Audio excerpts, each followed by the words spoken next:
Good morning and welcome everyone. Welcome to today's session.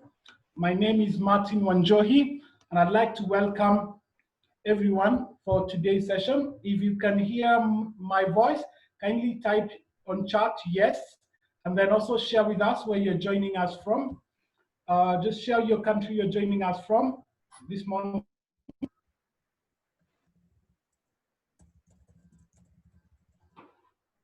Okay, thank you very much. Audience, if you can hear us, kindly type yes, Y for you can yes, Y for yes, you can hear us. And then also mention the country you're joining us, country or city you're joining us this morning. My name is Martin Wanjohi, and today's session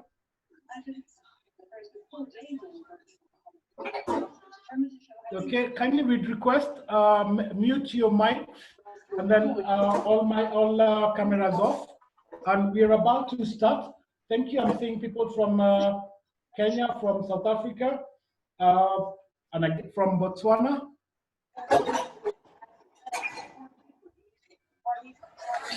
Okay, kindly mute your mic. Rachel, if you can help me with the muting, please. So today's session, we're joined by two guests.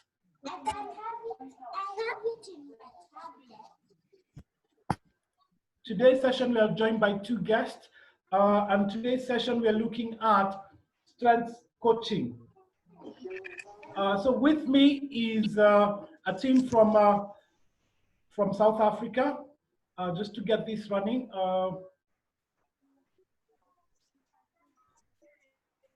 Okay, let me just have this slideshow running. Thank you. So if you can see my screen, kindly type a yes on screen. Great. Okay, thank you very much. So my name is Martin Wanjohi, Chief Learning Officer at High Performance Africa. And in today's session, we're dealing with strength coaching, and we have Margaret Mouton and Yendo Frank. I hope I got the pronunciations correct. Margaret, welcome very much. Thank you very much, Martin. We are so happy to join you today on this platform. Thank you very much, and we appreciate the quick and rapid response you did. Just a little bit of housekeeping. Kindly have your video off and on mute. Questions will be taken on chat. If you click more, then you'll be able to see what chat is on your panel.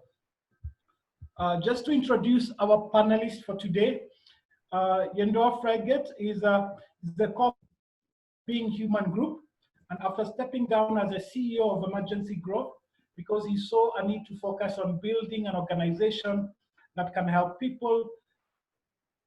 others thrive using behavioral analytics to design effective people solutions. Being Human Group is taking the lead across Africa as a Gallup licensed partner to realize human potential. Yendor has over 20 years of executive experience working across Africa and the Middle East. He has led on complex multi-country implementation projects across multiple industries. He is a successful entrepreneur, an award-winning HR leader and coach, and one of the few accredited lead HR auditors of SABPP. He is currently completing his PhD and is a fellow of the Institute of Leadership and Management UK. Yendo is also a Gallup certified coach and approved trainer for the Gallup Accelerated Strength Coaching course. Yendo, if you're now here, welcome very much. Our next panelist is Margaret. Margaret, I hope I have the pronunciation right. And I'm avoiding the second name intentionally. You know what, Martin? What I love about working with people in Africa is that I get a new name every time I speak to someone in a different country. So in South Africa we pronounce it Margriet, but I actually love the Margriet. It's got that French flavor to it. I absolutely love it. So please continue to call me Margriet. Okay, welcome very much. So Margaret is a co-founder of Being Human, group which focuses on people analytics to realize potential in individuals, leaders, and teams. Margaret first did the Clifton Strengths Assessment in 2004 and immediately saw the potential in this assessment. And the subsequent coaching can accomplish. This is not surprising as our top 5 include individualization, learners, and maximizers. It has over 15 years experience in strengths-based conversations and coaching, providing services to corporates, global SMEs, and government in the following industries: telecommunications, blockchain, insurance, marketing, financial, learning and development, labor, and non-profit. Margaret is a Gallup certified coach and approved trainer for the Gallup Accelerated Strength Coaching course. Welcome very much, Thank Margaret. you, Martin. Thank you Okay, very much for inviting us. Thank you. You're very much welcome. So before we start, we want to launch a poll just to see, just to get a feeling before we start this session. So on your screen, there is a poll. Two simple questions, anonymous. My managers coach their teams. I hope everyone can see the poll. Two simple questions. My manager coach their teams, yes or no? I think they do. I just don't know which half coaches. Second one is, my manager have received some form of training on coaching. Yes, no. Managers in our organizations are supposed to have this knowledge, apologies for the typo, from their own investment or where they previously worked. So we like them coming ready.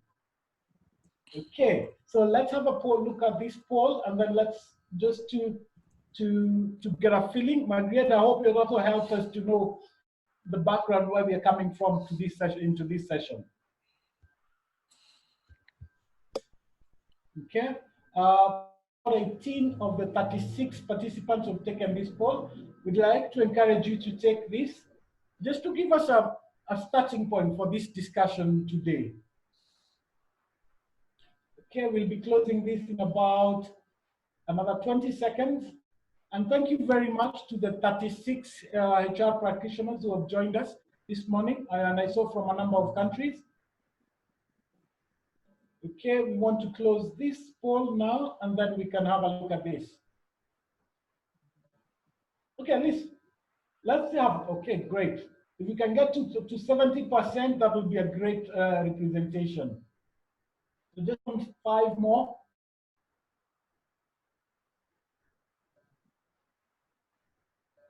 Okay, so let's close this, and then let's look at the results. Okay, so Margaret, I'd like to invite you for us just to dissect this. From the HR practitioners in the group, we're seeing that about 36% of them, the managers coach, 24% their managers don't coach their team. Of interest is, I think they do, I don't know which half coaches. What has been your experience out there with regarding coaching and HR and managers and teams? Yeah, Martin, and thank you very much. And I'd also like to invite my colleague Jendor Felgates to add to the conversation here. So in our experience, Martin, is we see that managers know that they need to coach their people, their teams and their team members. What we, however, have found is that managers are not really trained to coach their team members. So they do not really know how to approach it. What is the difference between coaching, telling, and sometimes counseling? And they also struggle to understand where what the coaching relationship with their team members looks like, as well as what they should coach themselves, or what they should coach their team members on. So we're seeing that there's a bit of confusion in the market around managers that needs to coach. What we've however seen, and according to Gallup's research, is that managers who coaches their team members are much more successful and are leading high performance teams than managers that don't coach. So we definitely see that the need for coaching individuals, individual team members have definitely increased, especially with millennials coming into the workforce, and also around the current state, in the world with the pandemic. We've seen that coaches, or that managers that coach their team members have pivoted quickly, into the virtual world. Managers that don't, and who feel confused around how the coaching relationships should look like, have not pivoted that quickly and are really struggling at the moment to get their teams going. Yeah, thank you. Thank you. Welcome very much. We did an introduction in absentia, so welcome very much. Maybe we could have your input on that or on the next question. Yes, so thank you very much, Martin, and apologies for being slightly late. I think Margriet put her finger exactly on what we think around that.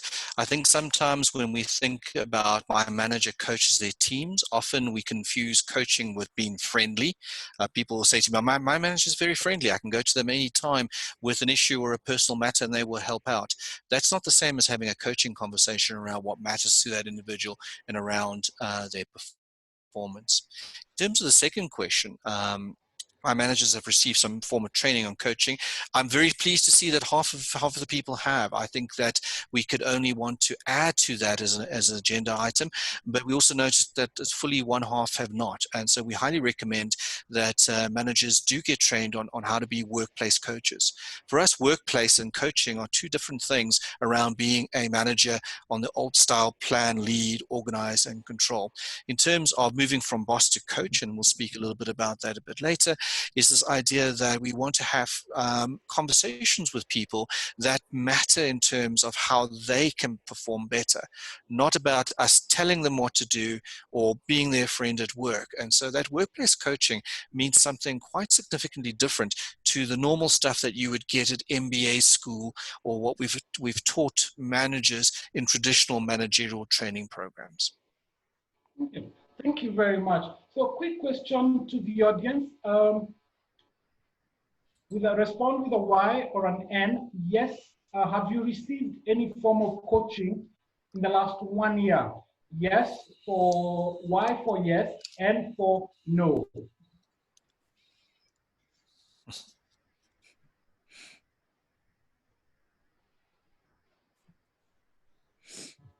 Okay. Great.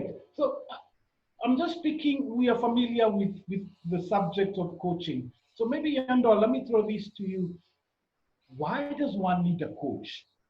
Yeah, Martin, fantastic question. And it's the alpha and omega.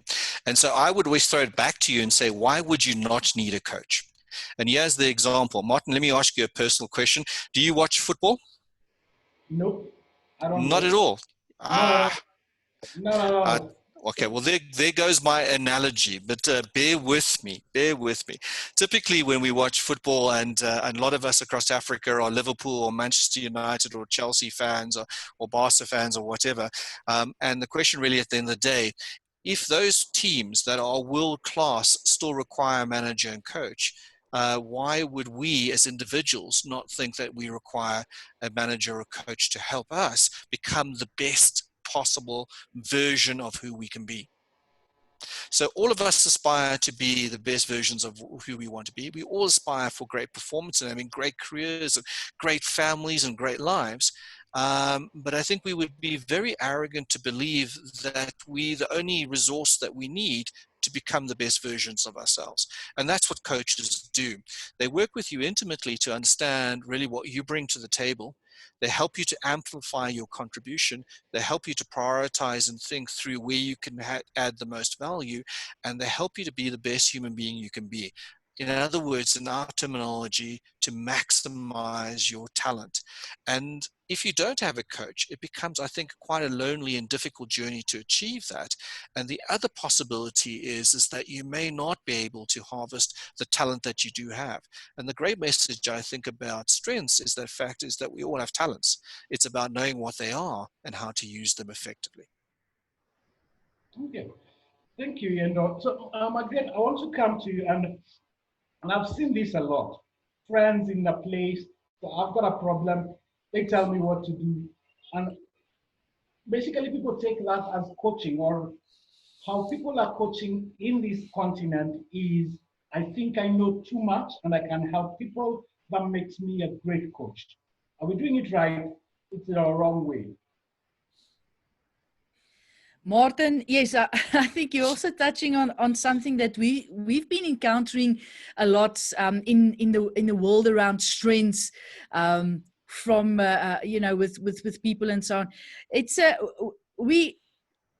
and I think sometimes, I fall into that trap as well. You read a lot about a certain topic.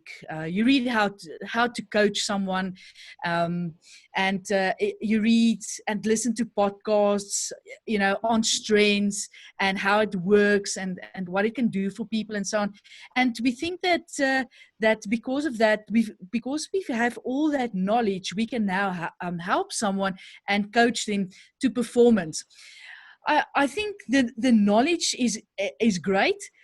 Sometimes knowing too much can become a stumble block for us, and we think that we can assist people when in fact when you get trained as a coach, you get the inside information on how to deal with certain situations and environments, and the types of questions that you can ask, and just consuming the information around coaching and so on. You don't always get that inside information when you get trained as a coach. I think when you get trained as a coach, you also there's a supervisor, there's someone that can help you to understand what you are doing right, to understand what you can do better. Whereas if you read books, if you listen to podcasts or watch videos, there's not always that supervision that comes with it, and you don't always know if you're doing the right thing. And we've experienced that people who think they do the right thing in coaching by just reading books and consuming information, have actually caused damage to people if they don't know how to deal correctly with the situation. And therefore I think peer supervision is which you also get in training is quite important. Okay, great. Martin, sorry, just to add to what Margriet's saying, I mean, there's a big difference between advising somebody, telling them what to do, and working with them so they understand what they can do. Now, notice the shift from advice to helping somebody work through how they can use their strengths to do it for themselves. And that's what good coaches do. They help people to take the next step. They don't tell them to do the next step. And that's about working with people in terms of their strengths and building that as a capacity with that person, and getting them to make, or helping them to make, decisions that work for them. And so when you're advising people, sometimes you fall into the trap on advising people what works for you, as opposed to deeply understanding what could work for the person that you're coaching. And so coaches are not about It's not about I, it's about the individual you coach. It's not about advice. It's about helping them to take the steps forward they choose to take forward. It's about helping them identify opportunity, innovate, create, but to take that step forward. And I think that's the key difference. Perfect.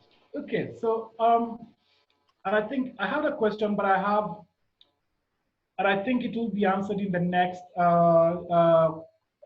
presentation. I think, Margaret, you had something you wanted to share with us.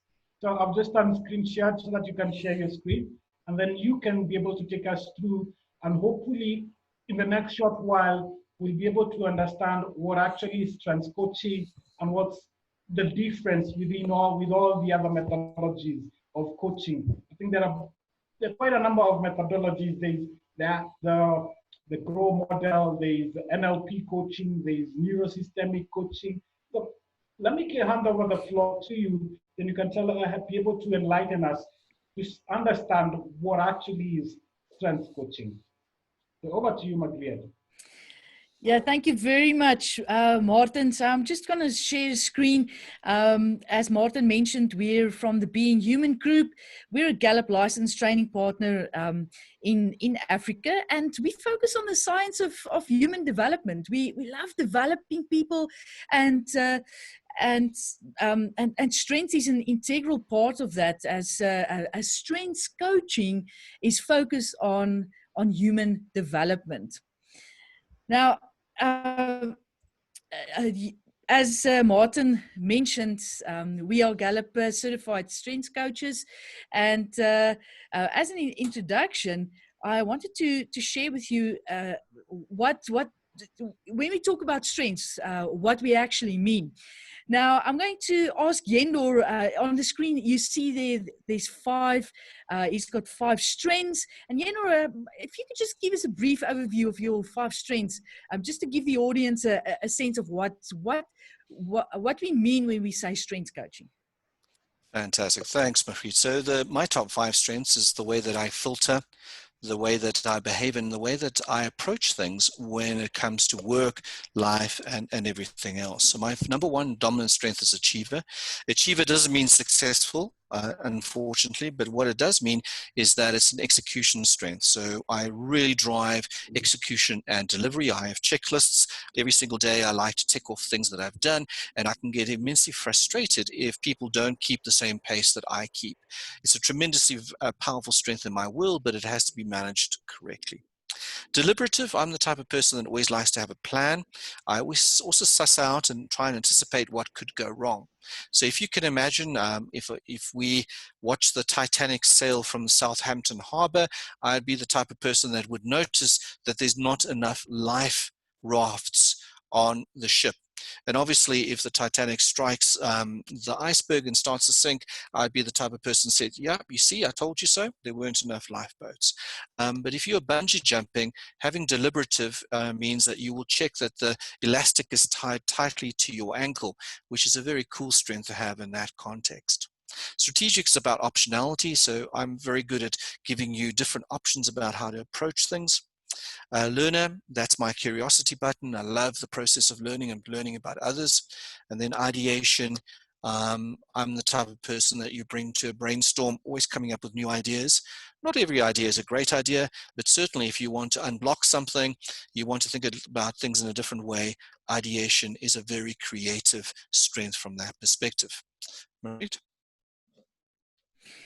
Thanks, Yendor. So when you look at my my top 5 strengths, you can see that my first one is called individualization, and individualization filters my world in the way that I build relationships. So I love to figure out what makes people special.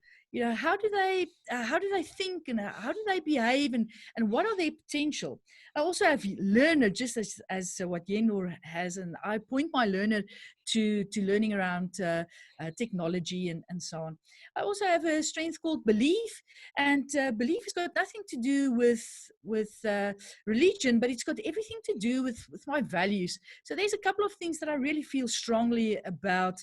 I feel strongly about the environment and so forth. I also have connectedness, which means that I love to see the connections between people, things, and the repercussions of our actions. Maximize helps me to take things from average to excellence. So basically in a nutshell, these are our strengths, and it filters the way that we execute, that we do things. It filters the way that we influence others. It filters the way that we build relationships in our team, with our clients and customers. And it also filters the way that we think about and process information and situations. So Martin already introduced us there. So I want to invite you, let's see if we can identify some of the strengths that you might have. And I'm going to invite you to type yes in the chat button. If you always talk to people in elevators, airplanes, stores, and wherever you go. So let's see, type yes. If this is you, if you are when we could fly, just type yes. Okay, sometimes there's a yes. Okay, not a lot of you. All right. Purity says yes. Frida says no. Okay, who else always talk to people in elevators, airplanes? You know, those are the annoying people that want to show you the pictures of their children and their dogs when you are sitting next to them on the airplane. Okay, Hava says yes. Judy, we've got a yes from you as well. Esther, you as well. Okay, Mary, sometimes, but not too much. I can certainly get that. Mkugozi also says yes. Right. Okay, so this could give you an idea of a talent that you might have, or a strength that you might have. So people who always talk to others on airplanes and so on might have a strength called woo. That means win others over. They might have a strength called connectedness, which I have. They also might have a strength called includer. So if they stand in the elevator, they feel that they want to include people and start off a conversation with them. Right. Okay. Let's see the next slide. Type yes if you always write down a list of things to do and you stick to it, even on weekends. Yendor says absolutely. Purity, that's you. James says yes. HR says no. Okay. Thanks, Bernadette. Esther. All right, we get a lot more people that says yes for this one. Now, folks, this could be the strength called achiever. Now, if you remember, Yenor introduced himself through his strength of achiever. He's got achiever, and people with achiever have that list, and they've got it every single day. And every single day, they feel that they need to tick off the action items on the list. By the end of the day, if they haven't, they feel that they haven't been achieving much for the day. And if they don't get to do that, they feel frustrated. Yeah. Terry, that strength was winning others over, or some of the relationship building strengths and so on. Okay, let's see the next one. Type yes if you always seek a familiar face at a big party. When we could still have large parties. Okay, type yes if you always seek a familiar face. Bernadette. Yes. Now, ladies and gents, that could be the strength of relator, which is a relationship building strength. People with relator love to, they don't have a lot of friends. They love a small group of people that they can associate with, and they are typically the people that feel that they first want to connect with someone familiar before they venture out into the wild and unknown, making friends with strangers. Thank you, Dennis. Frida, you as well. Okay, next one. Type yes if you always tend to be skeptical until given some proof. We saw a lot of those on social media when the COVID started to hit Africa. You know, people wanted to see some proof. Is this the real thing? Okay, we see a lot of yes. Sharon, thank you. Terry says no. Emily says no. James says yes. This could be the strength of analytical. Now, people with analytical want to see the proof. They want to see the data first, and they want to see the story around the data before they believe. They feel skeptical around that. Deliberative as well. You know, it's they want to. Can this work? What's the plan? You know, is there a plan for this to work? That's the proof that they want to see.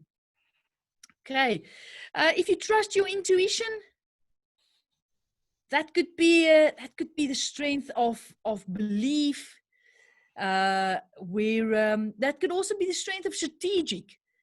People with strategic, they can sort of see around the corners. You know, they want to. They have a sense of what the best path is to follow. And they've got, their intuition helps them a lot with that. Okay, I see a lot of people with yes. Yeah, futuristic learner ideation could work there as well. Type yes if you're sometimes accused of being too nice. If you're accused of sometimes being too nice. Okay, I don't see a lot of yes coming through here, so yeah, at times, James, sometimes that's for me as well. At times, I get accused of being too nice. Not always. This could be the strength of includer, definitely the strength of harmony. I think definitely the strength of maybe a responsibility because you're saying yes. I had a boss call me one day and tell me, Terry, you won't get anywhere by being nice. Yeah, Terry, yeah. Yeah, that could be true as well. Joe is sitting on the fence. Okay. All right. Okay, the flip side. Type yes if you're always being accused of not being nice enough. I'm going to put up my hand there. Sometimes I'm accused of not being nice enough. Terry, that's maybe that could maybe be your boss. Yeah, Elizabeth, not for you. Okay. I'm always accused of not being nice enough. Jackie, would be interesting to hear what your experience is there. Okay. Yeah, sometimes. Right now, folks, what you've seen there is are some examples of what strengths look like, and as we work closely with Gallup, and they've done over 40 years worth of research on strengths. They've said that the people who learn to use their strengths every day have 7.8% greater productivity, and teams who focus on strengths are 12.5% more productive than teams who don't focus on their strengths. You know, I don't know if there's something that you'd like to add at this point.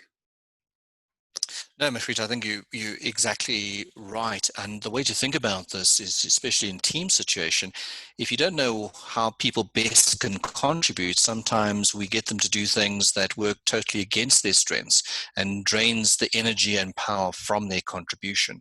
So in terms of getting the best out of each other, strengths is a fantastic approach. Yeah, so in Terry's example, you know, she's being perceived as very nice, and maybe that could be a strength of her. And if her boss saw that as a strength and identify what that strength is, that strength can be leveraged for more or greater productivity, and also working better with the team. Employees that receive strengths feedback also have a 14.9% lower turnover. So what we found is that managers who work with the strengths of their team have less people leaving the team, more people staying, and more people being more team members being more productive in their teams. We also see then that relationship forms over a long period of time, and employees tend to stick to their teams.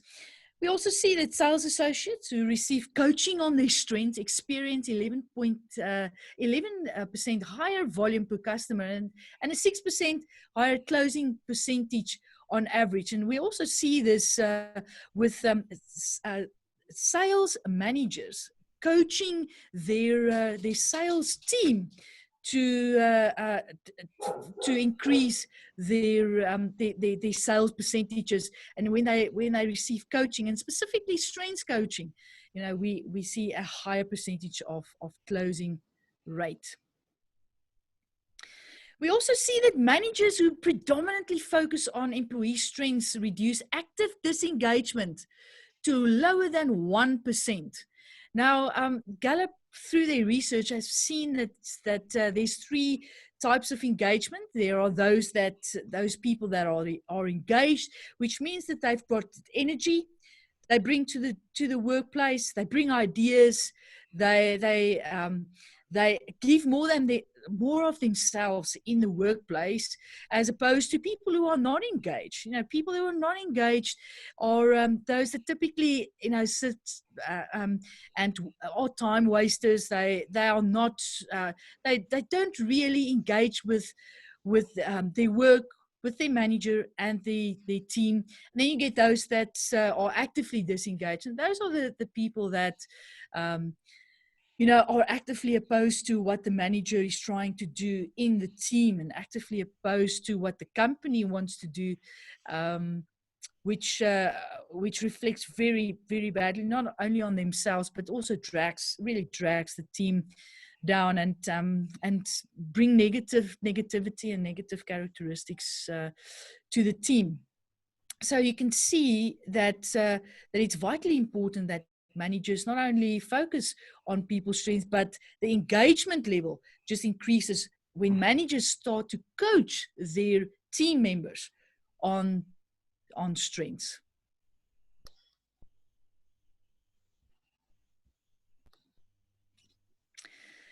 If you're interested in coaching, and specifically strengths coaching, Gallup has brought out a book about a year ago called It's the Manager, where they focus on the quality of managers, team leaders, and the single biggest factor that will bring success in the organization, and that is in fact managers starting to coach their team members on strengths.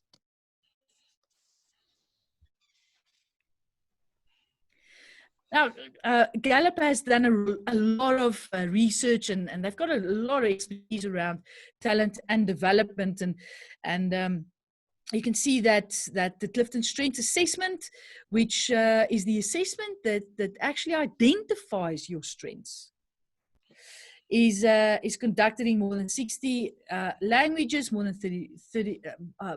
60 countries, and in more than 30 languages. Over 23 million people around the world has done the assessment and know their strengths.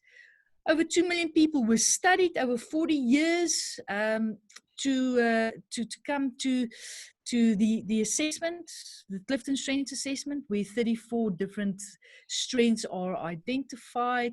And there's an app available for people who wants to find out what their strengths are and go a little bit deeper into their strengths. Gallup is really the leading organization worldwide to help people to identify and develop their strengths.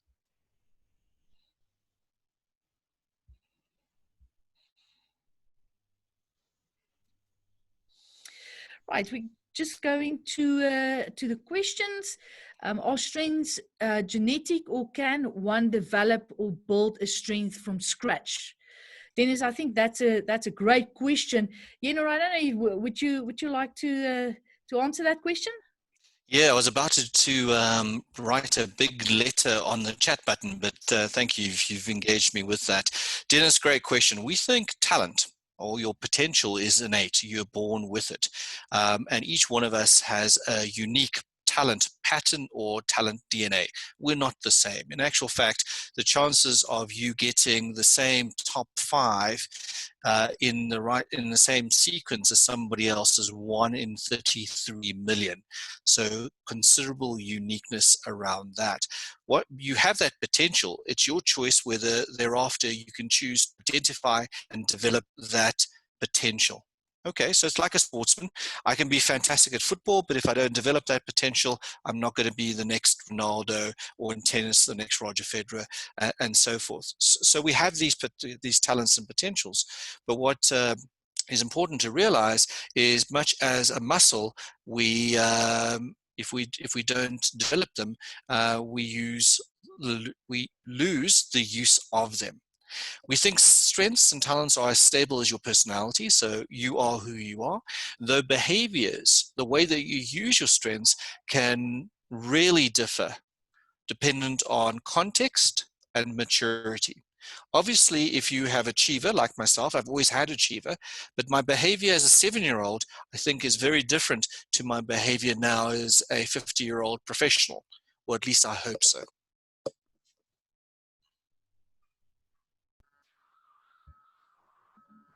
Okay,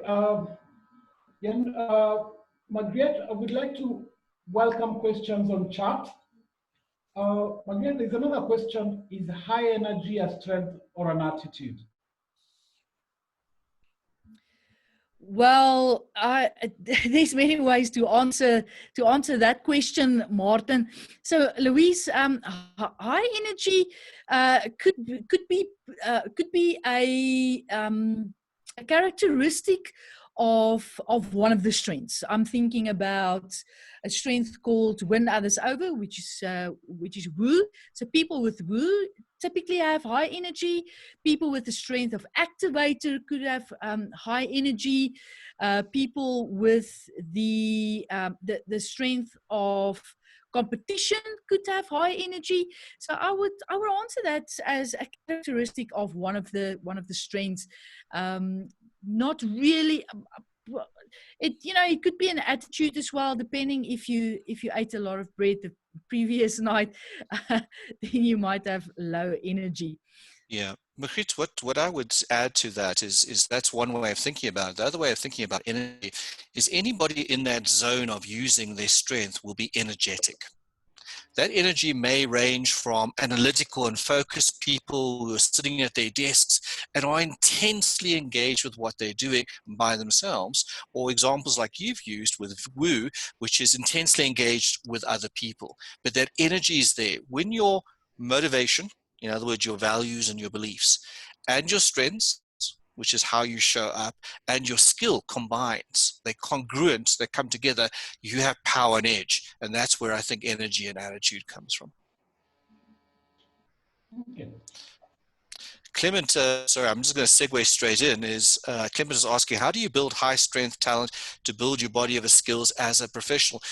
Clement, great question, and I've given you some clues. So what a coach would do is they would help you to understand your values and what motivates you and what you want to achieve.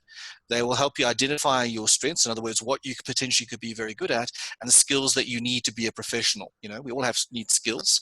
It could be Excel, could be any of those types of things. And a coach helps you put that jigsaw puzzle together and helps to think about activities that can directly build the strength that you're working on. So if my coach was working on helping me build Achiever, they would look at those activities that would align with helping me to execute, helping me to build lists, helping me to prioritize and make more effective plans so that I could navigate my day and be able to tick more things off every single day. And that's what a strength coach does, is help each person using their dominant, their top 11, 12 strengths and developing those over time. Okay. Thank you. Just an interesting question coming into my mind. Now, recently I did, I think, an assessment, and one of the things I found is I have very low tact. Now, that's a weakness. Now, if you look at strength-based coaching, what do I do with that weakness? Is it something I say, don't mind, let me focus on my strengths? Yeah. Martin, sorry, you discovered, what is your weakness? Lack of tact, is that what you said? Lack of tact, yes. It just means I'm Yeah. blunt. Okay. Yeah, so that's a great question, and I think what you're wondering about is spot on. When we work with strengths, we don't ignore weaknesses, because sometimes weaknesses can derail us from achieving our objectives. But what we don't do is spend a lot of time developing that weakness. So I can probably, Martin, send you on a course called EQ, Emotional Intelligence, and you can work on being tactful, but it's never going to be where you are power and edge, where you're powerful. So what we would do is, as strength coaches, we'd look at your dominance, 10, 11, 12, top strengths, and we look to see how we can use those strengths in your dominance to achieve a tactful outcome. So often people like myself with Achiever, we value task more than sometimes we value the person. And it's not because we don't like people or we don't have a belief system that says people aren't important. It's just task is very important to us. And so sometimes we have to tell achievers like myself that, hey, stop, engage with the people, because then you're going to be more effective. And so sometimes it's about working with people's blind spots. It's about using their strengths to get that as an outcome, because we don't have all 34 in our top dominance space. Sometimes it's about mitigating weakness. So Martin is sort of a combination approach, but we don't spend a lot of time trying to correct a weakness unless a competence. So if you're an airline pilot and you don't know how to fly an airplane, that is a problem. That's not a strength question. But if you know how to fly an airplane, strengths will tell us about how well you are going to do that, about how you manage the aircraft, how you execute the flying task, how you work with customers and passengers, how you work with the team itself. Martin, I don't know if that helps you. Oh, yes, it did. So there's this course which you guys are running. If you could share a little bit about it, say, if I chose to attend, what would I actually be able to do after this? And who's it meant for? Yeah, thanks, Martin. So what we do is we run what we call the Gallup Global Strengths Coaching Certification course, and it says exactly what it is. So it is, we are the licensed training partner for Gallup in Africa. So the same curriculum and approach worldwide we use, and we're licensed to do that. Once you've gone through the training program with us, you've written the examination, and you've been evaluated by 6 people as an effective coach, you then become a Gallup Global coach, which is recognized by the International Coaching Federation, SHRM, HRCI, and so forth. And what that enables you to do is work with the Clifton Strength Finder, coach individuals, coach and work with managers and leaders, and then importantly, and that's a big part of our business, is work with teams and help develop high-performing strength-based teams.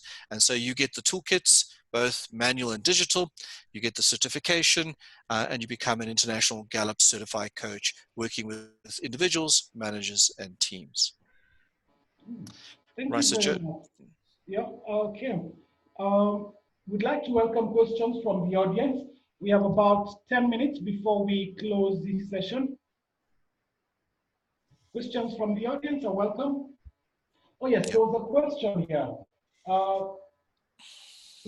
From Emily, is coaching to identify strengths more geared towards the particular role, or it can be also, or it Yeah. can also be for what one is aspiring to be in the career path? Yeah, Martin, that's a great question from Emily. Coaching can be used for any type of intentional outcome. So you may have a coaching objective to do with family, with faith-based organizations, with students, with the current role that you're experiencing. And then also coaching is fantastic about helping you with future options and decisions, which is the career question. And so often what happens is that we will work with talent and emerging leaders, and we help them navigate their career path using a strength-based approach. And you can understand the rationale for that. The rationale is quite simple. If I know where my talents lie, I can craft a very powerful career path using a strength-based approach, because I won't waste time working on things that I'm never going to be great at. It also helps you to start to make those type of career decisions. Should I go into leadership? Should I remain a specialist? And vice versa. So Emily, thanks. That's a great question. Joe asks, how can coaching be administered so it can achieve the desired end result? Joe, we think coaching is incredibly effective, but it is not a color by numbers exercise. It's highly reliant on having a great coach and an individual wanting to develop themselves to achieve great results. When the combination comes together, you get exponential results.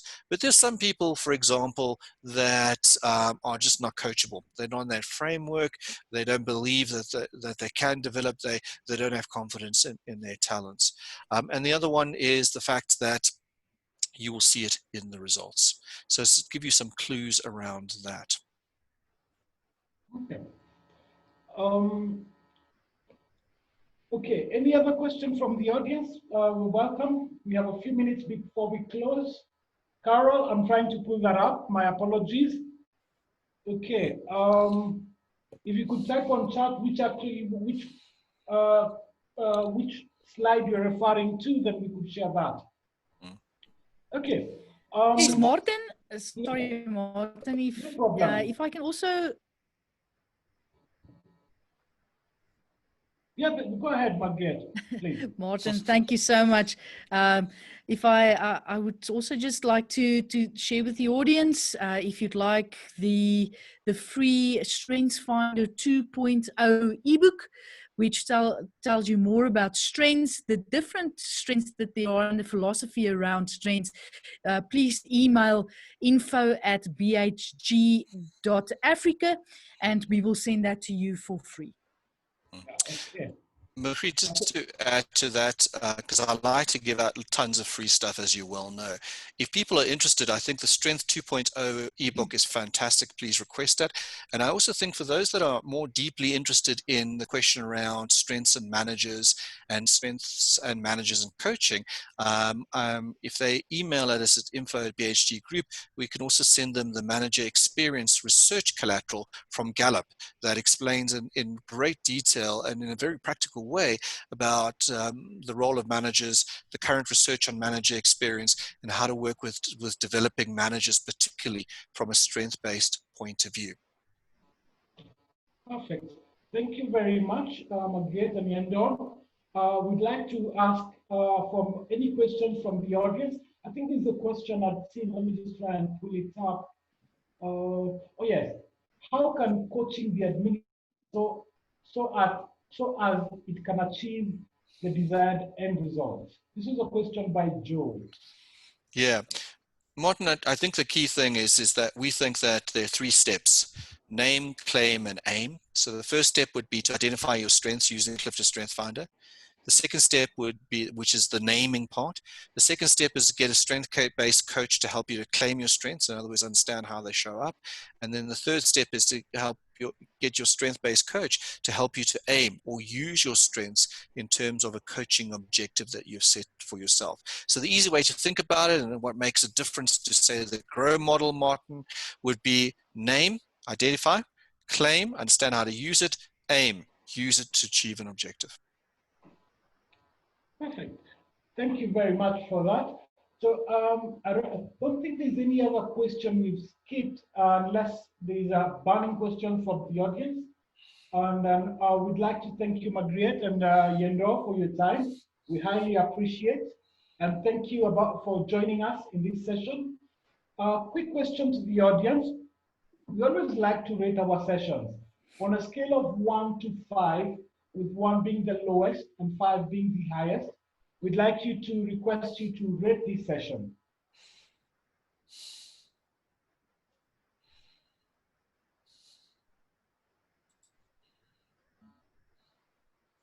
Great, thank you very much. Margaret and Yendo, maybe last word before we close this session. Yeah, just from our side, thanks, Martin, is that you have our email address. You can go to our webpage. We're very happy to engage in Soundboard. Margriet's given you some very nice free collateral. We're looking forward to hearing from you. Our view is that moving from boss to coach is going to be significantly impact how we lead and manage across Africa. Perfect. Perfect. Margaret, last word from you as we wind up this session. Thank you, Martin. I think what you're doing and the service that you're bringing to the HR community in the more than 10 countries that you operate in, fantastic. Well done, Martin. And we look forward to engaging through strength and making Africa a strengths-based continent. Perfect. So, and just in time, I think we shared a flyer of an event that we are putting together with a team right across Africa, the Pan-African Virtual E-Conference 2020, happening in October. Yendor and Margaret, I believe you guys have to be there, and we can turn this continent into a strength-based continent. We will be sharing details as we move on. This we just released today, and we will share details as we continue. And we are grateful to everyone for giving us their time. We thank the 53 HR professionals, again, from across the country, the continent, and we believe we'll be able to reach and change the continent. So we'd like to thank you. We will be sharing a recording of this session, possibly today evening or tomorrow morning, and we'd like to thank you. And also, Yendor and Margaret, the freebies you mentioned, we will share links to them, and then people can access them. And the whole idea is that we're always learning and we all grow together. So thank you very much, and we'd like to appreciate you and thank you. To the audience, thank you very much, and I'll see you again next week on Tuesday. Fantastic. Well done, guys. Have a good day. Thank you very much. Thank you. Goodbye.